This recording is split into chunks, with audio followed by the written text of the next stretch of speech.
18వ రోజు యుద్ధ విశేషాలు వినిపించడానికి కురుక్షేత్ర యుద్ధ భూమి నుంచి సంజయుడు హస్తినాపురానికి వచ్చాడు. శల్యుడు, శకుని, ఉలూకుడు మరణించారు అని చెప్పి మహారాజా దుర్యోధనుడు కూడా తొడలు వెరగొట్టబడి నేల కూలిపోయాడు అని దుఃఖంతో తెలియజేశాడు. దాంతో ధృతరాష్ట్రుడు మూర్ఛిల్లాడు. కొంతసేపటికి సేవకులంతా సేద తీర్చారు. తేరుకున్నాడు. ఓ సంజయ, నా కొడుకులు 100 మంది కూడా మరణించారు అని నువ్వు చెప్పావు, కానీ పాండవులందరూ కూడా జీవించే ఉన్నారు కదా, పాండవుల్లో ఒక్కరు కూడా మరణించలేదా? ఒక్కరికి కూడా గాయం కాలేదా? ఆహా, ఇది మాత్రం నేను భరించలేనంత దుఃఖంగా ఉంది నాకు సంజయ. నా వాళ్ళు పోయారని కాదు, కానీ అది బాధగానే ఉంది, కానీ పాండవులందరూ బ్రతుకున్నారు, ఒక్క గాయం కూడా కాలేదు అని అంటే నేను భరించలేకపోతున్నాను అని తన మనస్సులో ఉన్నటువంటి మాటని ఎప్పుడూ దాచుకునేటువంటి ధృతరాష్ట్రుడు ఏమాత్రం కూడా దాచుకోకుండా బయటపడాల్సి వచ్చింది. సరే, మరి ఇప్పుడు ఈ రోజున మన వాళ్ళు సర్వసైన్యాధిపతిగా ఎవరిని నియమించుకున్నారు, ఎలా యుద్ధం చేశారు, ఏం జరిగింది, అదంతా కూడా నాకు వివరంగా చెప్పు అన్నాడు ధృతరాష్ట్రుడు. అప్పుడు సంజయుడు చెప్తున్నాడు, మహారాజా, నిరాశతో ఉన్నటువంటి దుర్యోధనుడితోటి కృపాచార్యుడు చెప్పాడు, నాయన దుర్యోధన, నేను ఇప్పుడు నీకు కొన్ని విషయాలు చెప్పాలనుకుంటున్నాను. ఇంతవరకు భీష్ముడు, ద్రోణుడు, కర్ణుడు, ముఖ్యమైనటువంటి వాళ్ళందరూ కూడా మరణించారు. ఇప్పుడు మన సేన కూడా చాలా వరకు పోయింది. ఇక చాలా కొద్ది సేన మాత్రమే ఉంది. ఈ సమయంలో ఈ యుద్ధాన్ని కొనసాగించడం నాకు సమంజసంగా అనిపించడం లేదు.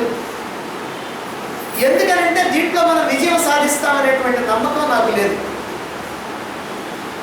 కనీసం ఉన్నవాళ్ళైనా జీవించాలంటే నువ్వు ధర్మరాజుతో సంధి చేసుకోవాలి. అయితే ధర్మరాజు వింటాడా నీకు సందేహం రావచ్చు. ధర్మరాజు శ్రీకృష్ణుడి యొక్క మాటని వ్యతిరేకించడు, అలాగే ధృతరాష్ట్రుడి యొక్క మాటను కూడా వ్యతిరేకించడు. అందువల్ల అతడు నీకు రాజ్యం ఇస్తాడు, నీ రాజ్యాన్ని నువ్వు పరిపాలన చేసుకుంటా ఉండొచ్చు. ఇదంతా కూడా నేను ఎందుకు చెబుతున్నానంటే, నేను భయంతోటో బాధతోటో కాదు, నీ శ్రేయస్సు కోసమే నేను చెప్తూ ఉన్నాను. ఈ యుద్ధంలో నేను ఏమైపోతాననేటువంటి భయం నాకు లేదు.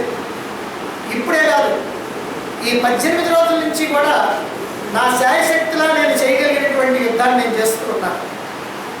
కనుక నా మాటల గురించి ఆలోచించి నీకు సమంజసమైతే ఆ ప్రకారంగా ఆచరించు అన్నాడు.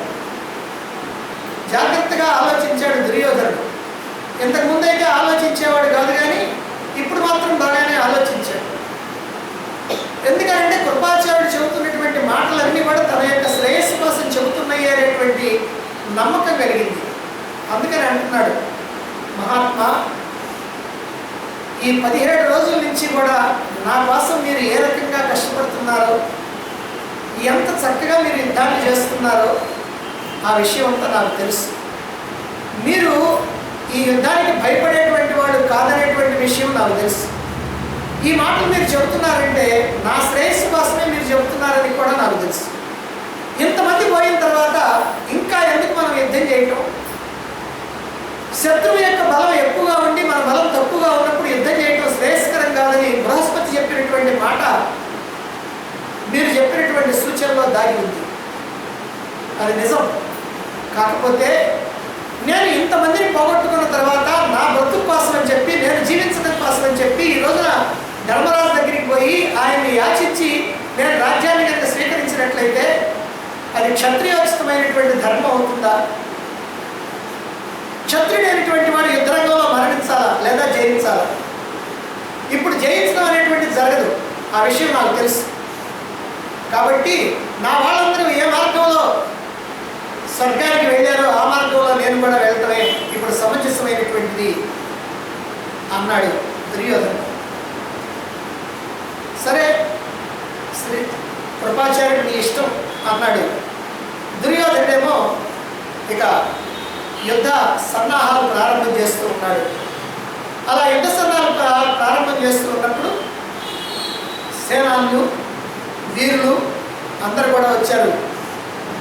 అలా వచ్చి దుర్యోధనుడితో చెప్తున్నారు, మహారాజా, ఈ రోజున మనం యుద్ధం కొనసాగించాలి అని అంటే మన సేనలన్నింటికీ కూడా ఎవరో ఒకరు సర్వసైన్యాధిపతి ఉండాలి. సర్వసైన్యాధిపతి లేకుండా యుద్ధం కనుక చేస్తే అస్తవ్యస్తమైపోతుంది. కనుక ఒక సమర్థుడైనటువంటి సర్వసేనాన్ని మీరు ఏర్పాటు చేయండి అన్నాడు. అప్పుడు దుర్యోధనుడు ద్రోణాచార్యుడి యొక్క కుమారుడు తనకి ఎంతో మిత్రుడైనటువంటి అశ్వత్థామ దగ్గరికి వెళ్ళి, ఓ గురుపుత్ర, ఈ సమయంలో మన సేనల్ని నడిపించడానికి సమర్థుడైనటువంటి ఒక నాయకుడిని నువ్వే చెప్పు అన్నాడు. అప్పుడు అశ్వత్థామ చెప్పాడు, దుర్యోధన, ఈ సమయంలో మన సేనలో ఉన్నటువంటి వాళ్ళల్లో మద్రదేశాధీశ్వరుడైనటువంటి శల్యుడే సమర్థుడైనటువంటి వాడు. అతడు భీముడితో సమానమైనటువంటి బలం కలిగినటువంటి వాడు, అర్జునుడితో సమానమైనటువంటి పరాక్రమం కలిగినటువంటి వాడు, శ్రీకృష్ణుడితో సమానమైనటువంటి రథచాలన నైపుణ్యం కలిగినటువంటి వాడు, మహావీరుడైనటువంటి వాడు, మహాపరాక్రమశాలి అయినటువంటి వాడు. అదిగాక తన యొక్క సేనని తన మేనల కోసం తీసుకొని వెళుతూ కూడా నీ మాట ప్రకారం నీ పక్షంలో ఉండి యుద్ధం చేస్తూ ఉన్నాడు. అంతటి మహావీరుడు ఉండగా మరొకరిని సర్వసైన్యాధిపతిగా నియమించడానికి నాకు ఇంకెవరూ తోచటం లేదు, అతడే సమర్థుడైనటువంటి వాడు అన్నాడు. దాంతో దుర్యోధనుడు కూడా చాలా సంతోషించాడు. అందుకనే శల్యుడి దగ్గరికి వెళ్ళాడు. నేల మీద నిలబడి రెండు చేతులు చాచి నమస్కారం చేసి శల్యుడితో అంటున్నాడు, ఓ మామా, ఈ రోజున మీరే నా సేనల్ని నడిపించాలి. మీరు కనుక యుద్ధరంగంలో ప్రవేశిస్తే పాండవులు పాంచాలులు నిశ్చేష్టులై ఎక్కడి వాళ్ళు అక్కడ కకాకి వెక్కలైపోతారు. సాటి లేనటువంటి పరాక్రమశాలి అయినటువంటి నిన్ను నా సేనలకి సైన్యాధ్యక్షుడిగా నియమించాలని కోరుకుంటున్నాను. నిన్ను నా పక్షంలో ఉండమని కోరినటువంటి ఆ రోజునే నా సేనలకి నువ్వు సర్వసైన్యాధిపత్యం వహించాలి అని ఆ రోజు కోరారు. కాకపోతే భీష్ముడి వల్ల ఆ కోరిక నెరవేరల. తర్వాత వెంటనే ద్రోణాచార్యుడిని సర్వసైన్యాధిపతిగా చేయాల్సి వచ్చింది. ఆ తర్వాత నా మిత్రుడైనటువంటి కర్ణుడిని చేశావు. ఇంతవరకు నీకు అవకాశం రాలా. కానీ మిమ్మల్ని సర్వసైన్యాధిపతిగా చేయాలనేటువంటి నా కోరిక మాత్రం అలాగనే ఉంది. ఆ కోరిక ఇప్పుడు ఈ రోజున తీరుతా ఉంది. మీరే నా సర్వసేనలకి నాయకత్వం వహించాలి అన్నాడు. మీరు కనుక నా సేనలను కనుక నడిపితే దేవసేనల్ని కుమారస్వామి నడిపినట్టుగా నా సేనలు నడిపి నాకు విజయాన్ని సాధించి పెడతారని నాకు నమ్మకం ఉంది అన్నాడు. దాంతో శల్యుడు అంటున్నాడు, దుర్యోధన, నాకు చాలా ఆనందంగా ఉంది. మీరు అనుకున్నటువంటి దాన్ని నేను తప్పకుండా నెరవేరుస్తాను. నా ప్రాణం, నా రాజ్యం, నా సంపద అన్నీ కూడా మీ హితం కోసమే అన్నాడు శల్యుడు. అంటే సర్వసేనానిగా ఉండటానికి అంగీకరించాడు. సరే, ఇక్కడ మనం శల్యుడి యొక్క మనస్తత్వాన్ని జాగ్రత్తగా పరిశీలన చేయాల్సినటువంటి అవసరం ఉంది. ఎందుకు శల్యుడు సర్వసైన్యాధిపత్యాన్ని అంగీకరిస్తున్నాడు? ఏమిటి శల్యుడి యొక్క మనస్తత్వం? ఇప్పుడు కూడా పాండవుల్ని జయించడానికి అవకాశం ఉందని అనుకుంటున్నాడా? లేకపోతే కౌరవుల పట్ల పక్షపాత బుద్ధి ఏమైనా ఉందా? పాండవుల మీద ద్వేషం ఏమైనా ఉందా? మరి ఎందుకని ఇలా ఉంటున్నాడు? ఇంతవరకు జరిగినటువంటి విషయాన్ని కనుక జాగ్రత్తగా పరిశీలన చేస్తే శల్యుడిలో దోషం ఏమీ లేదనే చెప్పుకోవాలి. ఎందుకంటే ధర్మరాజుకి సాయంగా ఉండటం కోసమని ఒక అక్షయుని సేనను తీసుకొని తన యొక్క మద్రదేశం నుంచి బయలుదేరి వస్తున్నాడు. మార్గ మధ్యంలో దుర్యోధనుడు తాను కనపడకుండా సలవపందిని వేయించి అతనికి కావలసినటువంటి ఆహార పదార్థాలని, మత్తు పానీయాలని అన్నీ కూడా సమకూర్చి అతన్ని బాగా తాగించి, ఎవరు నాకు ఇంత చేస్తున్నటువంటి ఆ ధర్మరాజు అని అనుకొని అతన్ని నా ఎదురు ప్రవేశపెట్టండి అనగానే దుర్యోధనుడు వచ్చి నిలబడి, నీకేం కావాలో కోరుకో, నేను ఇస్తానన్నాడు. నీవు నా పక్షంలో ఉండి యుద్ధం చేయాలి, నా సేనలకు నాయకత్వం వహించాలి అన్నాడు దుర్యోధనుడు. మాట ఇచ్చాడు కనుక ధర్మరాజు వైపుకి సేనల్ని తీసుకుని వెళుతూ ఉన్నప్పటికీ కూడా మాటకి కట్టుబడి దుర్యోధనుడి వైపునే తను నిలబడ్డాడు. ఈ 17 రోజులు కూడా తన శాయశక్తిలా యుద్ధం చేశాడు. అంటే ఆ రోజుల్లో మాటకు కట్టుబడటం అనేది చాలా ప్రధానమైనటువంటి. ఈ రోజుల్లో లాగా ఈ రోజున అంటాం కాసేపటికల్లా దాన్ని వదిలేసేయటం అలా ఉండేది కాదు. అందుకని ఈ విషయంలో శల్యుడి యొక్క తప్పు లేదని మనం అర్థం చేసుకోవచ్చు. ఎందుకు? పాండవ పక్షంలో ఉండాల్సినటువంటి వాడు కౌరవ పక్షంలో ఉన్నాడు. పైన తన యొక్క సోదరి కుమారుడు నకుల సహదేవుడు అయినప్పటికీ కూడా దుర్యోధనుడి వైపునే ఉన్నాడు కనుక ఇక్కడ శల్యుడికి యొక్క తప్పు లేదు. ఇక అంగీకరించిన తర్వాత దుర్యోధనుడితో ఒక మాట అన్నాడు. దుర్యోధన, నేను నిజంగా ధర్మరాజుకి సహాయం కోసమేనే నేను నా అక్షౌహిణి సేనను తీసుకొని బయలుదేరాను. కానీ మధ్యలో నువ్వు కోరటం వల్ల నేను నీ వైపున యుద్ధం చేయడానికి అంగీకరించాను. అయితే ఈ విషయాన్ని ధర్మరాజుకి చెప్పడం నా ధర్మం. అందుకని నేను ధర్మరాజుకి ఒక మాట చెప్పొస్తాను అన్నాడు. అలాగే చెప్పిరా మామ, అయితే వెంటనే రా అన్నాడు. మళ్ళీ అక్కడ ఏమైనా కూడుకుంటానికి జరుగుతుందేమో వెంటనే రా. సరే వెళ్ళాడు. వెళ్ళిన తర్వాత శల్యుడు చెప్పాడు ధర్మరాజుతో, ధర్మనందన, నీకు సహాయంగా ఉండటం కోసమే నీ పిలుపుని స్వీకరించి నేను అక్షౌహిణి సేనతో బయలుదేరాను. కానీ మధ్యలో దుర్యోధనుడు ఇలా నన్ను తన వైపుకి లాక్కోవడం జరిగింది. అతనికి మాట ఇచ్చాను కనుక అతని పక్షంలో యుద్ధం చేస్తానని చెప్పాను. అందుకని నీకు సహాయం చేయలేకపోయానని నా మనసులో విపరీతమైనటువంటి బాధ కలుగుతా ఉంది అని చాలా బాధపడ్డాడు శల్యుడు. ధర్మరాజు విన్నాడు.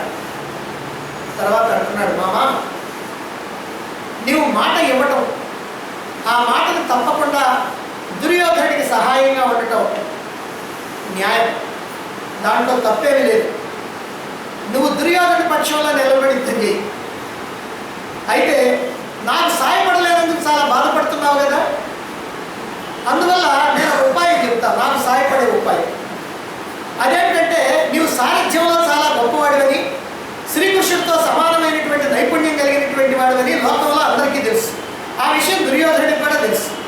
అందుకని ఏదో ఒక రోజున అర్జునుడికి కర్ణుడికి ద్వంద్వ యుద్ధం జరిగేటువంటి సమయాలు ఎన్నో వస్తాయి కాబట్టి ఆ సమయంలో నిన్ను కర్ణుడికి సారథ్యం వహించమని దుర్యోధనుడు కోరుతాడు. అలా కోరినప్పుడు నీవు మాకు సహాయంగా కర్ణుడి యొక్క తేజోవధ గావించు, ఇది నువ్వు మాకు చేయాల్సినటువంటి సాయం అన్నాడు. ఓ అలాగే అన్నాడు. ఇప్పుడు అలాగే అన్నాడు కనుక, ధర్మరాజుకి మాట ఇచ్చాడు కనుక కర్ణుడికి తేజోవధ గావించడం జరిగింది 17వ రోజు యుద్ధం. ఎందుకంటే 17వ రోజు ఉదయమే దుర్యోధనుడు కర్ణుడు ఇద్దరు వచ్చి శల్యుడిని ప్రార్థించారు, నీవు కర్ణుడికి సారథ్యం వహించాలి అని. నేను చెప్పినట్టుగా వింటే నేను సారథ్యం వహిస్తా, లేకపోతే సూతుడైనటువంటి కర్ణుడికి క్షత్రియుడైనటువంటి నేను సారథ్యం ఎట్లా వహిస్తాను అన్నాడు. అలాగే నువ్వు ఎట్లా చెప్తే అట్లా వింటాడు అని దుర్యోధనుడు అన్నాడు. నువ్వు ఎలా చెప్తే అలా వింటాను అని కర్ణుడు అన్నాడు. కాబట్టి ఆ రోజున కర్ణుడి యొక్క తేజోవధ గావించడానికి అవకాశం కలిగింది. అలాగనే చేశాడు. కాబట్టి ఇక్కడ కూడా శల్యుడి యొక్క తప్పు మనకు కనపడదు. ఎందుకంటే ఇక్కడ దుర్యోధనుడికి ఇచ్చినటువంటి మాట నిలుపుకున్నాడు, అక్కడ ధర్మరాజుకి ఇచ్చినటువంటి మాట నిలుపుకున్నాడు. మరైతే ఇప్పుడు సర్వసైన్యాధ్యక్ష పదవిని ఎందుకు అందుకున్నాడు? ఇదే మనం జాగ్రత్తగా పరిశీలన చేయాలి. పాండవుల్ని గెలవగలం అనేటువంటి నమ్మకం ఏమైనా ఉందా, లేదా పాండవులకి బాధ కలిగించి పాండవుల్ని సంహరించి కౌరవులకి రాజ్యం కట్టబెట్టాలి అనేటువంటి కోరిక ఏమైనా ఉందా, లేదా కౌరవుల మీద ఏమైనా విపరీతమైనటువంటి ప్రేమ ఉందా, లేకపోతే పాండవుల మీద ద్వేషం ఉందా? ఇందులో ఏదీ లేదు. కౌరవుల మీద ప్రేమ లేదు, పాండవుల మీద ద్వేషం లేదు.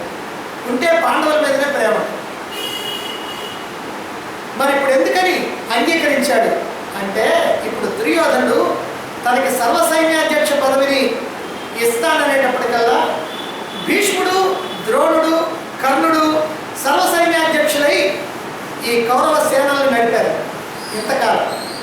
ఇప్పుడు నేను కనుక సర్వసైన్యాధ్యక్షుడిని అయితే వాళ్ళ సరసన నా పేరు కూడా ఉంటుంది. అంటే నేను కూడా సర్వసైన్యాధ్యక్షుడిగా ఒక గొప్ప ప్రతిష్టని, పేరుని, కీర్తిని పొందుతా. వాళ్ళతో సమానమైనటువంటి పేరు నాకు వస్తుంది. ఇంత అత్యున్నతమైనటువంటి పదవిని ఒక్కరోజు అధిష్ఠించితే మాత్రమే ఆ పేరు నాకు ముఖ్యం కదా. గొప్ప మహానుభావులైనటువంటి వాళ్ళు అధిష్ఠించినటువంటి ఏ ప్రధాని పదవినో ఒక్కరోజు అధిష్ఠించినా చాలు అని మాజీ ప్రధాని అంటారు. ఆ తర్వాత పోయినా పర్వాలేదు అనేటువంటి భావాలు ఉన్నటువంటి ఈ రోజుల్లో బలం ఉన్నా లేకపోయినా, న్యాయంగానైనా అన్యాయంగానైనా, ఎవరి కాళ్ళు పట్టుకొనైనా ప్రధానమంత్రినో ముఖ్యమంత్రినో అని ఒక్కరోజునైనా అనిపించుకుంటే చాలు అనేటువంటి ఇప్పటి నాయకుల యొక్క భావాలకి అనుగుణంగానే ఆనాడు శల్యుడు కూడా ఆలోచించాడు అని మనం ఇక్కడ చెప్పచ్చు. లేకపోతే శల్యుడు గెలుస్తానని కానీ, పాండవుల మీద ద్వేషం కానీ, కౌరవుల మీద ప్రేమ కానీ ఇవేమీ లేవు. ఎవరెలా పోతే నాకే, నా పదవి నాకు ముఖ్యం అనేటువంటి భావంతోనే ఈ సర్వసైన్యాధ్యక్ష పదవిని అంగీకరించారు. ఎంతమంది అవక్ర పరాక్రమశాలైనటువంటి భీష్ముడు, ద్రోణుడు, కర్ణుడు మొదలైనటువంటి వారు అధిష్ఠించినటువంటి ఈ పదవిని నేను అధిష్ఠించాలి.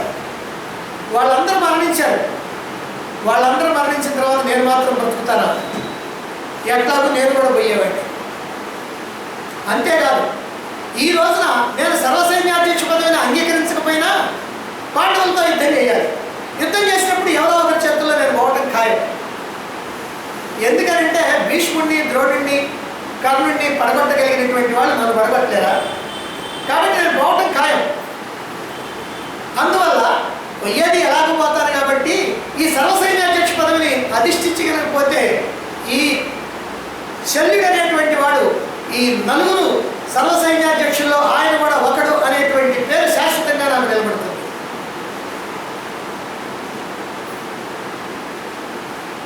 కాబట్టి గెలుస్తాననేటువంటి నమ్మకం లేదు. ఎందుకంటే దుర్యోధనుడే కృపాచార్యుడితో చెప్పాడు, మనం ఎట్లాగూ గెలిచేది లేదు, ఇంతకుముందు పోయినటువంటి వాళ్ళ మార్గాన్ని నేను కూడా పోతాను అని. మరి శల్యుడు మాత్రం కృష్ణార్జునుని జయించగలను అనుకున్నాడా? అనుకోడు. అంత తెలియనటువంటి వాడే కాదు. పాండవులు ఎలాగో విజయం సాధిస్తారు, కౌరవులకు అపజయం ఖాయం. కౌరవ పక్షంలో విధిలేక ఉన్నటువంటి తనకు కూడా మరణం తథ్యం అని. అలాంటప్పుడు ఒక్కరోజైనా ఈ సర్వసైన్యాధ్యక్ష పదవిని అధిష్ఠిస్తే భీష్మాదుల ప్రక్కన తన పేరు కూడా శాశ్వతంగా ఉంటుంది. ఇది చాలు అనుకున్నాడు శల్యుడు. అందుకే ఎంతో సంతోషంతో ఈ పదవిని స్వీకరించడానికి అంగీకరించాడు. అలా అంగీకరించాడు కనుక దుర్యోధన, నా ప్రాణం, నా రాజ్యం, నా సంపదలు అన్నీ కూడా నీకోసమే అన్నాడు. ఇది కాస్త అతిశయోక్తి. ఎందుకనంటే అదే నిజమైతే ధర్మరాజు చెప్పినట్లుగా కర్ణుడికి సారథ్యం చేస్తూ ఆ కర్ణుడికి తేజోవృద్ధి చేస్తాడు. ఈయన రాజ్యం, ఈయన బలం, ఈయన ప్రాణం ఇవన్నీ కూడా దుర్యోధనుడి కోసం అయితే,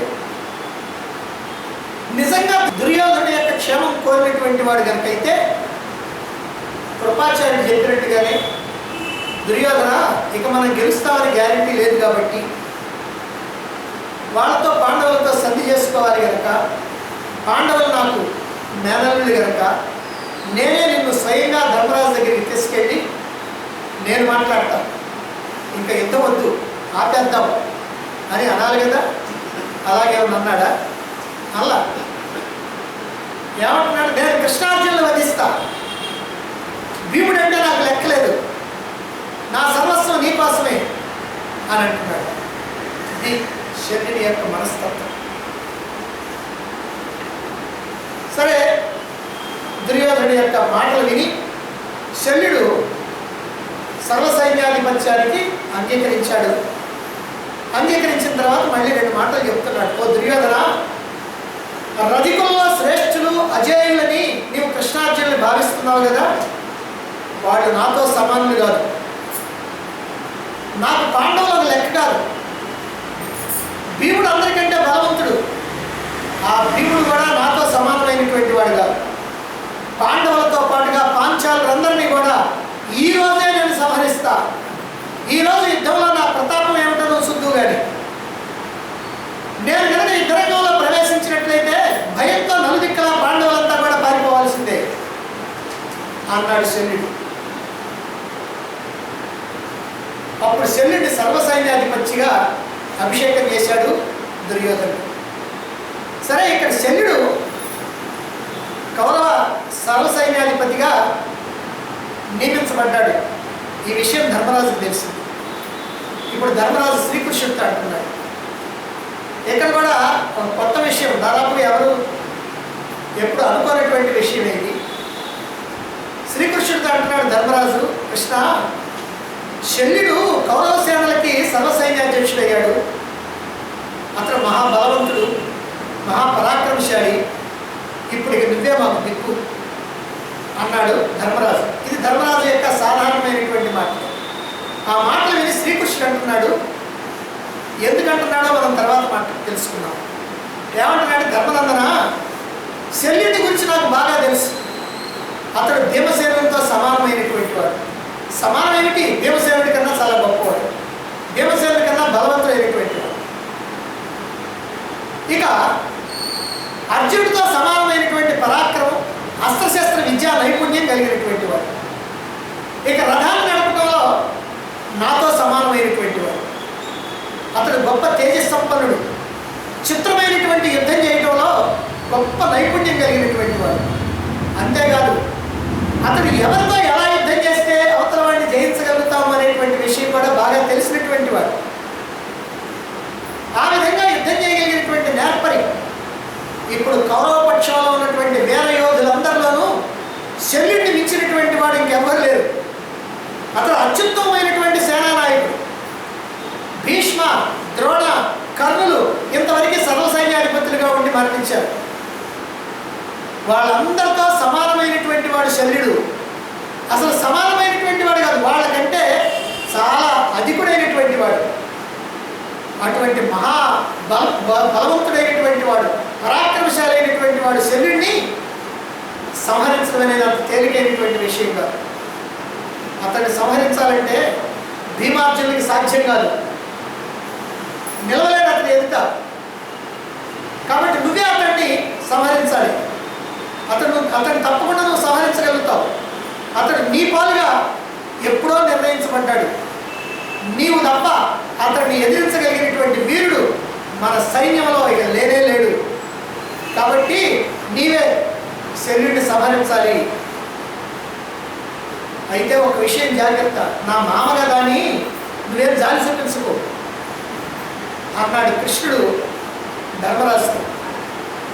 శ్రీకృష్ణుడు అలా ప్రోత్సహించేటప్పటికీ ధర్మరాజు అంటున్నాడు, అవును కృష్ణ, నువ్వు చెప్పిన మాటలంతా సమంజసమే.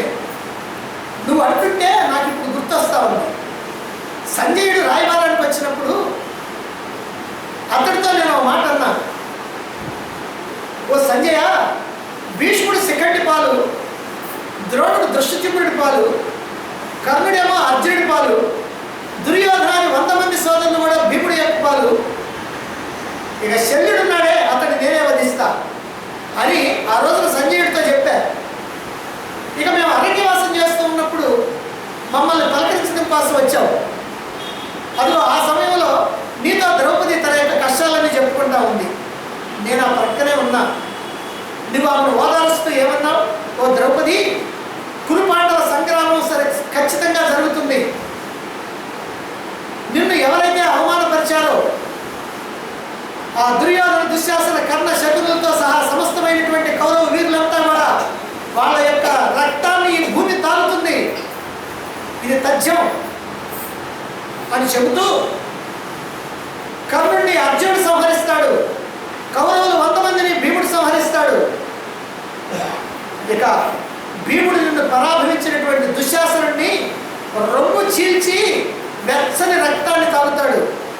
దుర్యోధన తొడలు బ్రద్దలు బట్టి సంహరిస్తాడు. శల్యుడినేమో ధర్మరాజు సంహరిస్తాడు. కౌరవ వినాశనం తప్పదు అని నువ్వు ద్రౌపదితో చెబుతుంటే నేను ప్రక్క నుండి విన్నా. కాబట్టి సందేహం లేదు, నేను ఖచ్చితంగా శల్యుడిని సంహరిస్తాను. ఇది ముమ్మాటికి సత్యం. నా పరాక్రమాన్ని ప్రదర్శించి శల్యుడిని వధించి ఈ యుద్ధానికి ముగింపు పలుకుతాను అన్నాడు ధర్మరాజు. ఇక్కడ ధర్మరాజు కొత్త ధర్మరాజు మాదిరిగా మనకు కనపడతాడు. శ్రీకృష్ణుడు కూడా కొత్త కృష్ణుడే. ఎందుకనంటే ధర్మరాజును ఎందుకు రెచ్చగొట్టాడు ఇట్లా? దానికి కారణాలు ఉన్నాయి. ధర్మరాజు ఎందుకు ఇట్లా రెచ్చిపోయాడు? కృష్ణ నువ్వే మాకు దిక్కు అని ఎప్పుడూ అంటా ఉండేటువంటి వాడు 17 రోజులు యుద్ధం జరిగితే ఈ 17 రోజుల్లో భీష్ముడిని పడగొట్టాలన్నా, ద్రోణాచార్యుని చంపాలన్నా, మరి కర్ణుడిని చంపాలన్నా, అసలు అన్నిటికంటే ముఖ్యంగా సైంధవుడిని సంహరించడం కోసమని అర్జునుడికి ఏ రకంగా సారథ్యం వహించింది, ఏ రకంగా సహాయం చేసింది, మరి ఇవన్నీ తెలుసుకున్న తర్వాత ఆ కృష్ణుడి యొక్క దయ ఉంటేనే కదా మేము విజయం సాధించేది అనేటువంటి భావాన్ని మర్చిపోయాడు. అంటే వీరులైనటువంటి వాళ్ళకి ఒక్కొక్కప్పుడు ఈ ఆవేశం వస్తుంది. ఇప్పుడు ధర్మరాజు కూడా ఆవేశంలో ఉన్నాడు.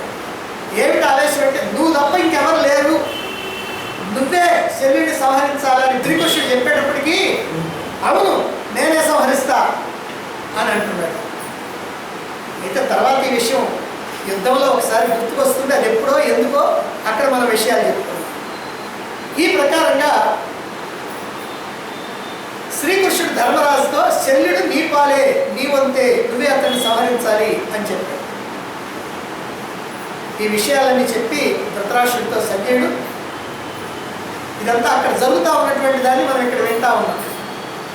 అందుకని చెప్తున్నాడు, మహారాజా తెల్లవారుగానే దుర్యోధనుడు అందరూ కవచాలు ధరించండి, ఆయుధాలు సమకూర్చుకోండి, యుద్ధానికి సన్నద్ధులుగండి అని సేనల్ని ఆజ్ఞాపించాడు. అందరూ కూడా యుద్ధ సన్నద్ధులయ్యారు. యుద్ధ భేరీలు మోగుతూ ఉన్నాయి. పడవానకాలు, గోముఖాలు, శంఖనాదాలు, రథ చక్ర నిస్వరాలు, గుర్రాల సకిలింపులు, ఏనుగుల యొక్క గీంకారాలు ఇవన్నీ కూడా జరుగుతూ ఉన్నాయి. అదంతా యుద్ధానికి సన్నద్ధులవుతూ ఉన్నారు. కృపాచార్యుడు, కృతవర్మ, అశ్వత్థామ, శల్యుడు, శకుని, ఉలూకుడు వీళ్ళందరూ కలిసి దుర్యోధనుని సమీపించి ఒక నియమం ఏర్పాటు చేసుకున్నారు. ఏమిటా నియమం? ఈ రోజున మనలో ఏ ఒక్కరు కూడా ఏ విధంగా కూడా ఒంటరిగా పాండవులతో యుద్ధం చేయొద్దు. యుద్ధం చేస్తున్నటువంటి ఏ ఒక్కరిని కూడా విడిచిపెట్టి మనం వెళ్ళకూడదు. అలాగనే చేస్తే పంచమహాపాతకాలు, పంచ ఉపపాతకాలు మనకు చుట్టుకుంటాయి. అశ్వత్థామ మాత్రం శత్రువులతో ఒంటరిగా ఎప్పుడు కూడా యుద్ధం చేయకూడదు. అశ్వత్థామ సంగతి మనకు తెలుసు. ఎందుకంటే అశ్వత్థామ పిరికివాడు, కానీ పోరాటంలో తెగించి పోరాడితే అర్జునుడితో సమానమైనటువంటి వాడని పేరుంది. అతనికి శ్రీకృష్ణుని కూడా సంహరించాలనేటువంటి కోరిక ఉంది లోపల. ఎవరికి? అశ్వత్థామకి. అందుకనే ఒక రోజున ద్వారకా నగరానికి వెళ్తాడు. అప్పటికి బ్రహ్మశిర నామకాస్త్రాన్ని తండ్రి ప్రయోగం చెప్పాడు, ఉపసంహారం చెప్పలా అశ్వత్థామ. అర్జునుడికేమో ప్రయోగ ఉపసంహారాలు చెప్పాడు. ఆవిడికి చెప్పావు కదా, నాకు కూడా చెప్పారంటే ఈ ప్రయోగం చెప్పాడు, ఉపసంహారం ఇంకా నీకు అర్హత రాలేదన్నాడు. ఆ తర్వాత అనుకున్నాడు, వట్టి ప్రయోగం అయితే నాకేం ఉపయోగం, ఉపసంహారం చెప్పలేదు కదా, సరే చూద్దామని చెప్పి పాపం వెళ్ళాడు. అక్కడ శ్రీకృష్ణుడి దగ్గరికి వెళ్ళాడు. కృష్ణుడితో ఏదో ఆ మాట ఈ మాట మాట్లాడాడు. మాట్లాడిన తర్వాత చిన్నగా అన్నాడు, కృష్ణ నేను ఒకందుకు నీ దగ్గరికి వచ్చాను, నా దగ్గర బ్రహ్మశిర నామకాస్త్రం ఉంది, దాన్ని నీకు ఇస్తా, నీ సుదర్శన చక్రాన్ని నాకు అన్నాడు. సరే నువ్వు నాకేం ఇవ్వక్కర్లేదు, నువ్వు గురుపుత్రుడివి, నిన్ను గౌరవించాల్సినటువంటి బాధ్యత నాకుంది, అందుకని అదిగో శంఖం, చక్రం, గద, శార్జం 4 అక్కడ ఉన్నాయి, నీకు ఏది కావాలి అది ఎత్తుకోవాలి. సరే నేను పోయి ఆ చక్రమే కావాలి కాబట్టి అందుకని చక్రాన్ని పట్టుకొని పైకి లేపడానికి ప్రయత్నం చేస్తే అది లేవాలి. 2 చేతులు పెట్టాడు, లేవాల. మోకాళ్ళ మీద కూర్చొని పైకి ఎత్తాడు, లేవాల. ఎన్నో రకాలుగా ప్రయత్నం చేశాడు. బలవంతాలు లేపుతుంటే డామును కింద పడ్డాడు. బొక్కబోర్ల పడి మొహం అంతా బయటపోయింది. సరే ఇక దాన్ని తీయటం నా వల్ల కాదనుకొని కృష్ణుడి దగ్గరికి వచ్చాడు. వచ్చి నా వల్ల కాలేదు, అది రావట్లేదు అని అన్నాడు. సరే ఇప్పుడు మరి ఎత్తలేనటువంటి వాడికి దాన్ని నువ్వు ఎట్లా ప్రయోగిస్తావయ్యా? సరే కానీ ఇంతకీ అసలు నువ్వు ఎందుకని అడుగుతున్నావు దీన్ని అన్నాడు. ఏమీ లేదు, ఈ చక్రంతో నువ్వు ఎంతోమందిని చంపావు, రాక్షసులు చంపావు, మరి సాధారణమైనటువంటి రాజులు చంపావు. నీతో ఎవరైనా సరే యుద్ధానికి కనుక వస్తే నువ్వు చక్రాన్ని కనుక ప్రయోగిస్తే వాడు చావాల్సిందే కానీ బ్రతకడు. అందుకని రేపు ఎట్లాగో జరగబోయేటువంటి యుద్ధంలో నువ్వు పాండవ పక్షంలో ఉంటావని నాకు తెలుసు. నిన్ను కనుక దెబ్బ కొట్టాలంటే ఇక నా దగ్గర ఏం ఆయుధం లేదు, అందుకని ఈ చక్రం కనుక్కుంటే నీ మీద వేద్దాం అనుకున్నాను. ఓహో అని అనుకున్నాడు. పంపించి అదిగో అటువంటి వాడు అశ్వత్థామ. పైగా ద్రోణాచార్యుడు 5 రోజులు కూడా తాను బ్రతికి ఉన్నంత 5 రోజులు తన సర్వసైన్యాధిపతిగా ఉన్నప్పుడు తను వేసినటువంటి వ్యూహాలన్నింటిలో మధ్యలో ఉంచుతాడు కొడుకుని. ఎందుకంటే చుట్టూ ఎంతమందినో చంపిన తర్వాత కానీ వాడి దగ్గరికి రావడానికి వీల్లేదు. అయితే పిరికితనం అనేటువంటిది ఉంది, కానీ తెగించి పోరాడితే, ప్రాణాలకు తెగించి పోరాడితే మాత్రం మహావీరుడైనటువంటి వాడు, అనేకమైనటువంటి అస్త్రశస్త్రాలు ఉన్నాయి, గొప్ప విద్యా నైపుణ్యం కలిగినటువంటి వాడు. అదిగో అటువంటి అశ్వత్థామని గురించి జాగ్రత్త చెబుతున్నాడు ఇప్పుడు దుర్యోధనుడు. అశ్వత్థామని ఒంటరిగా మాత్రం ఎప్పుడు యుద్ధం చేయనివ్వద్దు. సరే, ఇలాగా మనం ఒకరినొకరు రక్షించుకుంటూ శత్రువులతో యుద్ధం చేయాలి అని ఒక నియమాన్ని ఏర్పాటు చేసుకున్నారు అందరూ కూడా. ఇలా నియమం పెట్టుకొని శల్యుడి యొక్క సేనా నాయకత్వంలో కౌరవులు పాండవ సేనల మీద విరుచుకుపడ్డారు. అదేవిధంగా పాండవులు కూడా వ్యూహరచన చేసి కౌరవ సేనని ఆక్రమించారు అని సంజయుడు చెప్పేటప్పటికీ ధృతరాష్ట్రుడు అడుగుతున్నాడు, సంజయ, భీష్ముడు, ద్రోణుడు, కర్ణుల యొక్క వధల్ని ఇంతకుముందు నేను విన్నా, ఇక ఇప్పుడు శల్య దుర్యోధనుల వధని కూడా చక్కగా వినిపించయ్యా అన్నాడు. ఆ మాటలకి సంజయుడు చెబుతున్నాడు, మహారాజా, ద్రోణ, భీష్మ, కర్ణులు పడిపోయిన తర్వాత శల్యుడు తప్పకుండా పాండవులందరినీ కూడా వధిస్తాడు అని నీ కొడుకు బలీయంగా నమ్మాడు, గొప్ప ఆశతో ఉన్నాడు. అంతా యుద్ధరంగంలో ప్రవేశించారు. శల్యుడు తన యొక్క సేనలన్నింటినీ కూడా సర్వతోభద్రమనేటువంటి వ్యూహాన్ని పొందాడు. సర్వతోభద్రమనేటువంటి వ్యూహం ఏమిటంటే, తక్కువ మంది సేన ఉన్నప్పటికీ కూడా ఆ వ్యూహాన్ని కనుక పంతే ఎక్కువ మందిగా కనపడతారు. మన వాళ్ళు ఎప్పుడన్నా ఫోటోలు తీసేటప్పుడు కూడా పెద్దగా ఎక్కువ మంది కనుక లేకపోతే చాలా ఎక్కువ మంది ఉన్నట్టుగా ఏదో మ్యాజిక్ చేస్తారంట. అదే ప్రకారంగా ఈ సర్వతోభద్ర వ్యూహం ఎలాంటిదంటే, సైన్యం తక్కువగా ఉన్నవాడు ఎక్కువగా కనపడుతుంది. అందుకని ఆ వ్యూహాన్ని ఏర్పాటు చేసి శల్యుడేమో ముఖద్వారంలో నిలబడ్డాడు, వ్యూహం యొక్క ముఖంలో శల్యుడు నిలబడ్డాడు. అతనికి మద్రదేశీయులైనటువంటి వాళ్ళందరూ కూడా సహాయంగా నిలబడ్డారు. అలాగనే కర్ణుడి యొక్క కుమారులు తోడుగా నిలిచారు శల్యుడికి. ఇక ఎడమ భాగంలో త్రిగర్త దేశాధీశ్వరుడైనటువంటి సుశర్మ, వాళ్ళకి నాయకుడిగా కృతవర్మ, కుడి భాగంలోనేమో శకులు, యవనులు మొదలైనటువంటి సేనలతో కృపాచార్యుడు, వెనక భాగంలోనేమో అశ్వత్థామ. ఈ వెనక ఎందుకున్నాడంటే వీళ్ళందరూ పోయిన తర్వాత ఆయన దగ్గరికి వచ్చేది, అందుకని వెనక భాగంలోనేమో అశ్వత్థామ ఉన్నాడు. ఆయనకేమో కాంబోజీ సేనలు సహాయంగా ఉన్నాయి. ఇక వ్యూహ మధ్యంలో శకుని, ఉలూకుడు అశ్వసైన్యం రక్షణగా ఉన్నారు. వీళ్ళతో పాటుగా దుర్యోధనుడు కూడా ఉన్నాడు. 4 వైపులా కూడా సేనలన్నీ కూడా చక్కగా ఏర్పడ్డాయి. అద్భుతమైనటువంటి వ్యూహాన్ని పన్నాడు. అలాగే పాండవులు కూడా ఈ వ్యూహాన్ని చూసి తమ యొక్క సేనని 3 భాగాలుగా విభాగం చేశారు. ఒక భాగానికేమో దృష్టజిమ్నుడు, మరొక భాగానికేమో సాత్వికి, మరొక భాగానికేమో శిఖండి నాయకుడిగా ఉన్నారు. సాత్వికి, దృష్టజిమ్నుడు, శిఖండి ముగ్గురు కూడా నాయకులుగా ఉండి ఆ ముగ్గురు వెనక ఈ సేనలు ఉన్నాయి. ధర్మరాజేమో శల్యుడి మీద, అర్జునుడేమో కృతవర్మ మీద, భీముడేమో కృపాచార్యుడి మీద, నకుల సహదేవులేమో శకుని మీద యుద్ధానికి సిద్ధమయ్యారు. 2 సేనల మధ్య ద్వంద్వ యుద్ధాలు ప్రారంభమైనవి. అది సంజయుడు ఇంతవరకు చెప్పేటప్పటికంటే యుద్ధ సన్నద్ధులై ఇక యుద్ధం ప్రారంభం కాబోతుంది అని చెప్పినప్పుడు ధృతరాష్ట్రుడికి మళ్ళీ ఇంకో అనుమానం వచ్చింది. సంజయ, 17 రోజులు యుద్ధం పూర్తయిపోయింది కదా, ఇప్పుడు ఉభయ పక్షాల్లో ఎంతెంత సేన ఉంది అంటే మనకు కనుక కాస్త ఎక్కువ సేన ఉంటే మనం గెలుస్తాము లేని పాపం ఆయన లోపల భావన.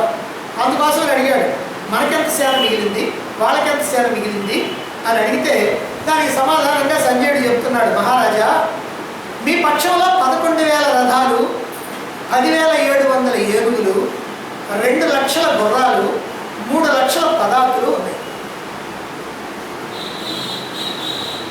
ఇక పాండవ పక్షంలో 6,000 రథాలు, అంటే వీళ్ళ పక్క 11,000 రథాలు, వాళ్ళ పక్క 6,000 రథాలు పాండవులకి. వీళ్ళ పక్క 10,700 ఏనుగులు, వాళ్ళ పక్క 6,000 ఏనుగులు. వీళ్ళ పక్కేమో 2 లక్షల గుర్రాలు, వీళ్ళకేమో 10,000 గుర్రాలు. వాళ్ళకి 2 లక్షలు, వీళ్ళకి 10,000. వాళ్ళకేమో 3 లక్షల మంది పదాతులు కౌరవులకి, వీళ్ళకేమో 2 లక్షల పదాతులు. ఇలా మిగిలారు అని సంజయుడు తెలియజేశాడు. అంటే పాండవుల సేన కన్నా కౌరవ సేన అధికంగా ఉంది అని. అమ్మయ్య, మన సేన అధికంగా ఉంది కదా అని కొంత ధైర్యం ఉంది ధృతరాష్ట్రుడు. కానీ సరిపోయారనేటువంటి విషయం తెలుసు. కాకపోతే ఏమిటంటే ఏమో మన వాళ్ళే చివరికి విజయాన్ని సాధిస్తారేమో అనేటువంటి సందేహం కూడా ఉంది. సరే, ఇంకా తర్వాత యుద్ధం ఎట్లా జరిగింది అని చెప్తే ఆ తర్వాత యుద్ధాన్ని గురించి చెప్పబోతున్నాడు సంజయుడు. ఆ విషయాన్ని మనం రేపు